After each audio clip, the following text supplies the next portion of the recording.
ఒకని మీదనొకడు సనుగకుడి. యాకోబు 5:9.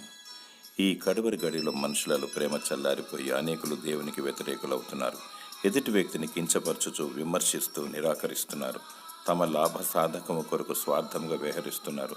ధర్మ విరోధులు, భక్తిహీనులు, అభిధేయులు, పాపిష్టివారు, అపవిత్రులు, మతదూషకులు, పితృహంతకులు, మాతృహంతకులు, నరహంతకులు, వ్యభిచారులు, పురుష సంయోగులు, మనుష్య చోరులు, అబద్ధికులు, అప్రమాణికులు మరియు చీకటి సంబంధులందరూ దేవునికి అవిధేయులుగా జీవిస్తూ దేవుని రాకడలో తీర్పుకు లోనై నాశనానికి గురి అవుతున్నారు. నీవు ఇలాంటి కోవలో ఉన్నావా? జాగ్రత్త. ఒకరి మీదనొకడు సనుగు కొనకుడి. క్రీస్తు కలిగిన మనస్సును కలిగి ప్రభు దృష్టిలో నిందారహితంగా జీవించుము. ప్రభు అయిన యేసుక్రీస్తు రానయ్యున్నాడు. పశ్చాత్తాపముతో, పరిశుద్ధతతో దేవుని కొరకు నమ్మకముగా జీవించుము. దేవుడు నిన్ను కరుణించి జీవగ్రంథమందు నీ పేరును లిఖించునుగాక. ఆమేన్.